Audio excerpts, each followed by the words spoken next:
Welcome to Cora's Cottage, where things are homegrown and handmade.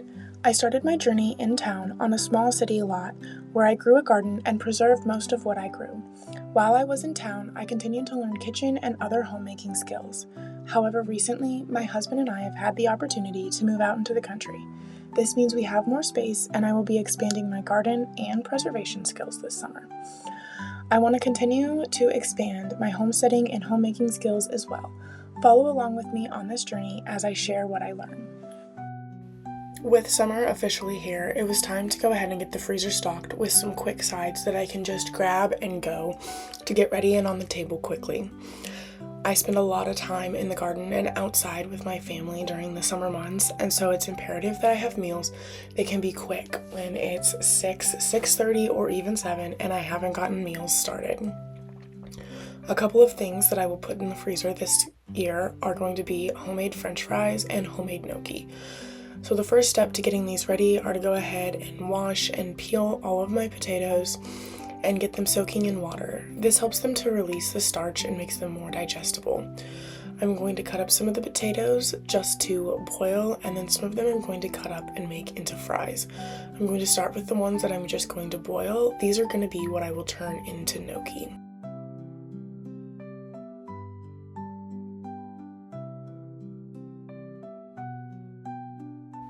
I choose to make my own fries instead of buying frozen ones from the store for a couple of reasons. One of the reasons is that I can buy a 50-pound box of potatoes and I can turn it into a whole bunch of different meals that are pre-prepped and ready to go for my family rather than having to buy smaller batches of potatoes.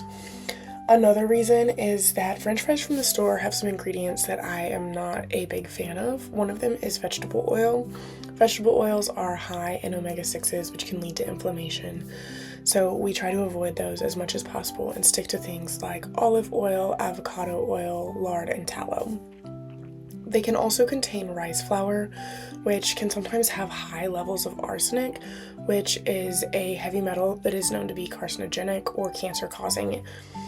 They can also have digestive issues if they've got rice flour used in them.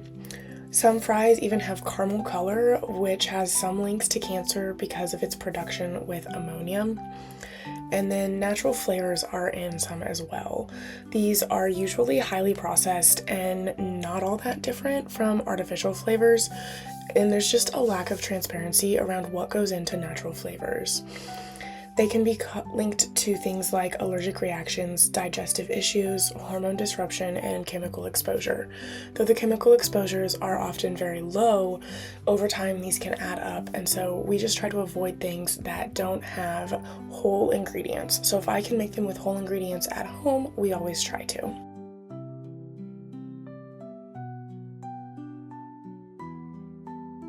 Once I have all of my potatoes for gnocchi ready to go, then I'm going to go ahead and take the rest of my peeled potatoes and I'm going to slice them so that they can be turned into fries.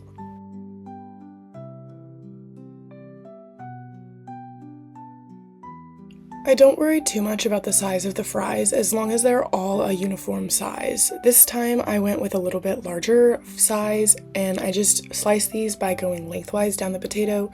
Then I take each slice and I go ahead and slice it lengthwise until I have nice long cubes for putting in the water. I soak these again to help release starch. That makes them a little easier to digest, and it also helps keep the potatoes from discoloring when they're touching the air.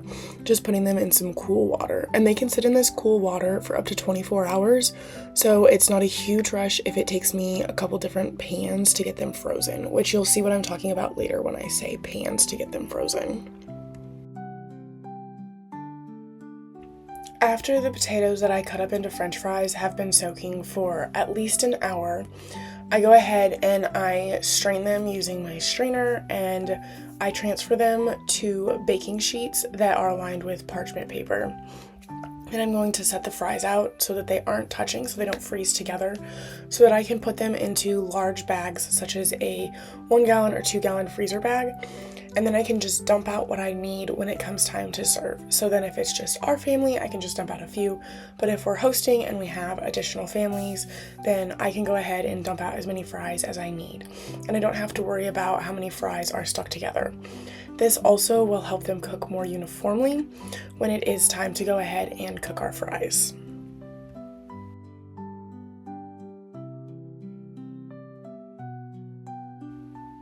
This is a time-consuming process, but well worth it in the end when I don't have French fries that are stuck together. Now, one trick that I do use to get French fries to break apart if they do stick together in the bag after I have them frozen is to just bang the bag on the counter, but this sometimes can result in fries breaking in half or becoming much smaller, which makes them more difficult to eat and sometimes even more difficult to cook. So I try to keep them from sticking together from the beginning just to save myself that headache.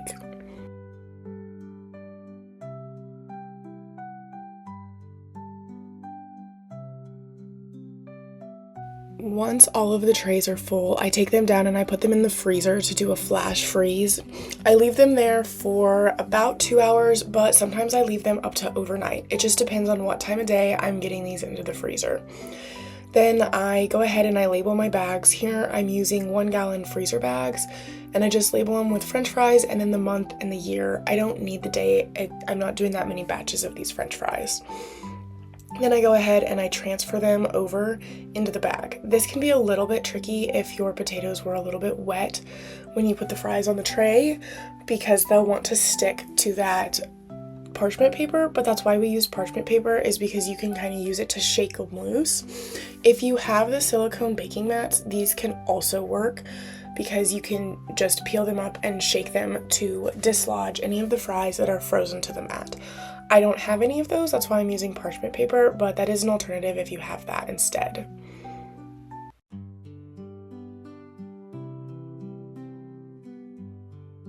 Then it's time to go ahead and make my gnocchi. Now, I have boiled these potatoes and mashed them with a little bit of butter and milk, as I would if I was going to serve them.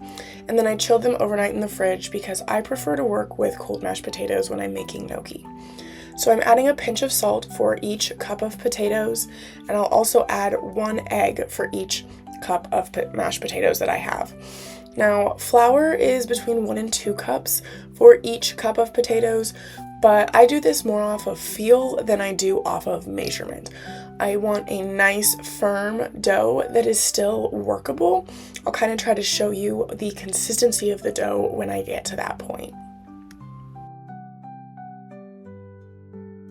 You can experiment with different flours, but here I am using an all-purpose flour. I've heard of people using a whole wheat or even a fresh milled whole wheat flour to make their gnocchi. It's just whatever your preference is.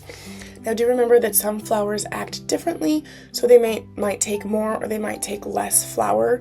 This is why we're kind of going off of feel when we're doing the flour. We have a rough range, but we're more so going for what the feel of the dough is.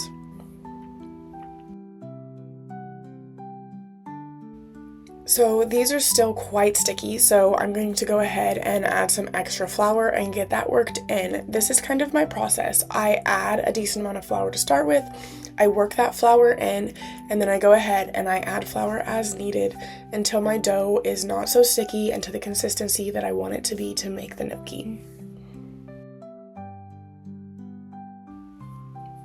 So I'm going through the process of adding flour again. This is the second time that I am adding additional flour because I'm still not quite to that consistency that I want. Now I add flour slowly because I don't want to add too much and make the dough so that it is too dry. It is a lot easier to stop and add flour again and again rather than to add too much flour and have a dough that's very dry. So here I'm adding flour for an additional third time. So this is the original flour plus 3 more times. And as you can see, I'm just adding a half cup at a time because I'm getting really close to where I want my dough to be.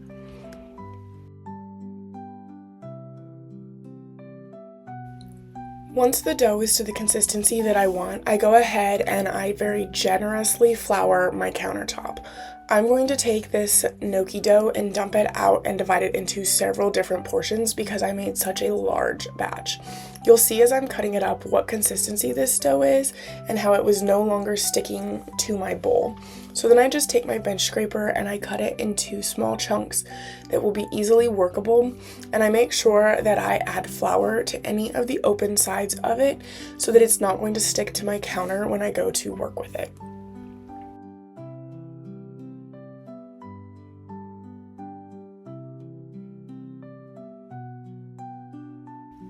After all of the dough is cut into easily workable sizes, I'm going to go ahead and roll them out into a log. I'm looking for a log that is no more than a 1/2 inch around and no smaller than a 1/4 inch around, and then I'm going to cut my pieces so that they are between that 1/4 and 1/2 inch size. Now, to roll it out, I find it easiest that as you're rolling, you put a decent amount of pressure down, but also pull out. That helps to keep you from having thicker and skinnier pieces of your log. You still might get them, but it does certainly help. Once I get all of these pieces cut to the same size, I'm going to go ahead and I'm going to line a baking sheet with parchment paper because we are going to stick these in the freezer just like we did the French fries, and this helps to keep them from sticking to the pan so that you can get them up and transferred into a freezer bag. Before transferring your gnocchi over onto the parchment paper, you're going to want to make sure that each gnocchi is well covered in flour. This helps to keep them from sticking together because they still are somewhat sticky at this point. So if you just put them all together on the cookie sheet, they're going to want to stick together pretty bad. So I coat each one in flour by just rolling them around in a cereal bowl full of flour. Now, I realized as I went along that you can be a lot rougher with the gnocchi as you flour them. Then it's time to go ahead and just work each portion of this dough out into a roll and then cut it into gnocchi. This process is somewhat time consuming, but again, I find it to be worth it because I choose to make my own gnocchi rather than buy store-bought because of some of the ingredients that are in store-bought gnocchi. As we talked about earlier, there's rice flour, which can contain arsenic and can also cause digestive issues. There's also some vegetable oil in certain varieties of gnocchi that you can get, and these are high in omega-6s, which can cause inflammation. And then the natural flavors, which again are highly processed and not all that different from artificial flavors. So this is again one of those things that if I can make it at home with whole foods, that's what I'm going to do rather than buying something from the store that doesn't have the best transparency about ingredients or has ingredients that are somewhat questionable for our family. After these gnocchi have been in the freezer for at least a couple of hours, I'll transfer them to freezer bags for long-term storage.